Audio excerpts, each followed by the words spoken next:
For today's new fighter class, we're going to talk about some event culture. We're going to talk about the importance of having a straight back, and we're going to talk about the Rath shot. So, events. We are now past all the one-day events in our region, and we're moving into all the weekend events. So this means camping. So there are some things to expect. Most of them are just weekends. Our wedding is 4 days. Chaos Wars is 7 days. So you will need everything that you normally need for camping: tents, sleeping bags, camp stoves, food, water, especially water, all that stuff. Plus you'll need your own gear. We do not have enough car space to bring all the group weapons, so you'll need to get your own stuff if you're going to events. You'll also need garb. I recommend having one set of garb per day.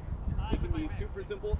It can be like, scrubs from a hospital, a plain t-shirt with no logos, and a big rectangle piece of fabric that you cut a hole in to put your head through, kind of like a poncho. And then you just get a couple of those tabards, a couple of fresh t-shirts, and you're good. You won't look amazing, but you're new, so it'll be fine. Do we have any questions about events? Yes. Don't worry about it. No, they're not required. Alright, so when I was a new fighter, I was going to my first event and I was super unsure of what I would see. It's really simple. You show up, you set up your campsite, you check in with the tent. They'll tell you where to go. When fighting begins, there will be a guy running the field. He will say, "Fighters to the field, all you have to do is show up." They will give you a side and then you fight. So yeah, it's not anything formal or intimidating, so yeah, don't worry about that. Alright. How old do you have to be? Oh, good question. Depends on the event. Some of them are 16, some of them are 18. So 16 Chaos is the Wars, I youngest? believe, is 18. Although, if you have parents with you, then minors can get in. Maria fought last year and she was on the second. Okay. Yeah, probably because she had a parent. So also I wasn't there. Are they like campgrounds or like Burning Man style? More like campgrounds. Yeah. Well, yeah, but it's all That's asylum. Alright. So, next up, we're going to talk about the importance of having a straight back. A lot of times, we see new fighters, and they'll fight like this, because they're super eager, and they want to get that sword closer to their opponent. Or we see them when they're swinging, especially when they want to get low, they do this. This is the worst thing you could possibly ever do to yourself. So let's look at all the reasons why this is bad.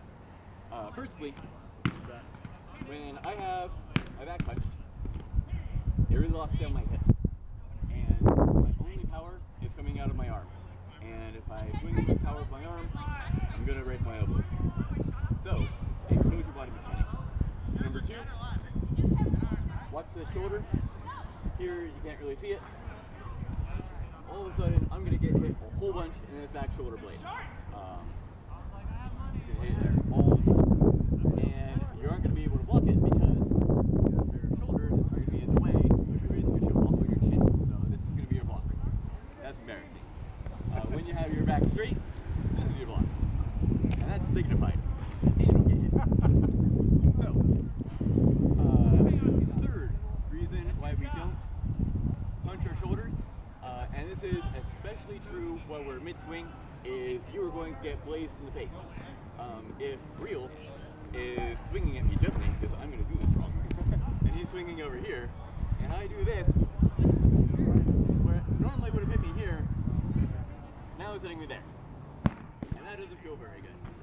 So, and he will probably not feel bad for hitting me there, because I kind of did that to myself. If you need to get lower,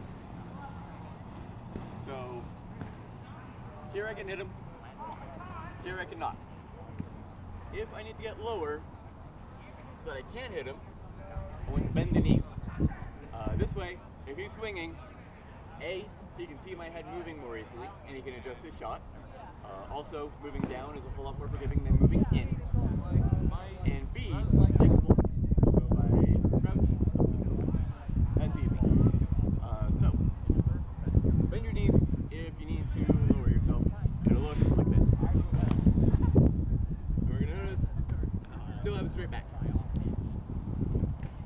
questions about our backs?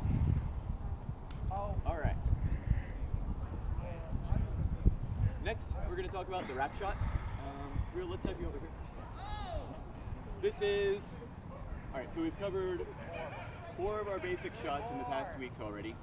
This is the 5th and final basic shot. It is the most difficult of them all. However, it is also the best.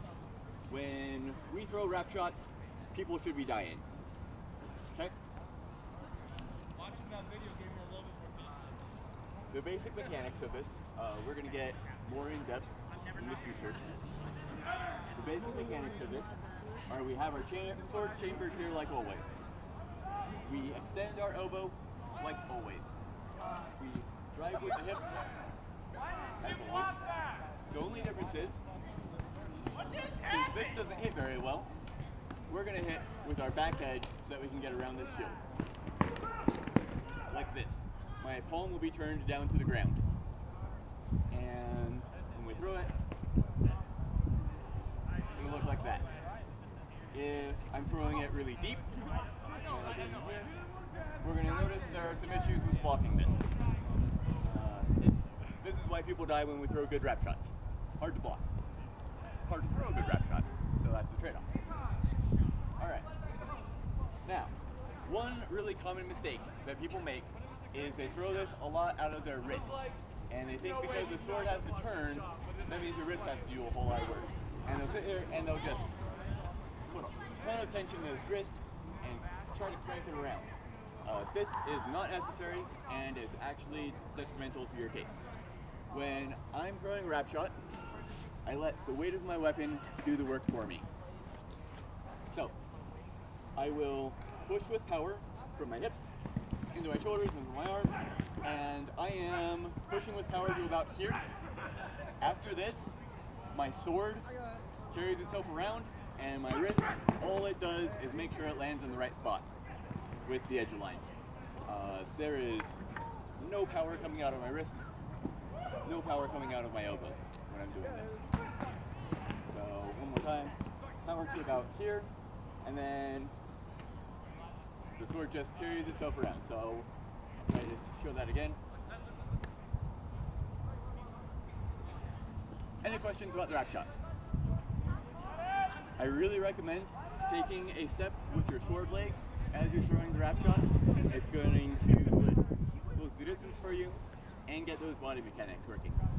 One thing to watch out for, if you throw a wrap shot and you miss and you experience a lot of pain in your wrist and or elbow, it means that you're doing it wrong, and that's some really good feedback to know that you need to change something. So if that happens, talk to me, talk to any other veteran fighter who throws a lot of wrap shots. Silo is one of them, and we can help you refine this. The wrap shot tends to be different for each person depending on your body type, so there might not be only one answer. So yeah, if there's no other questions, let's have everyone pair up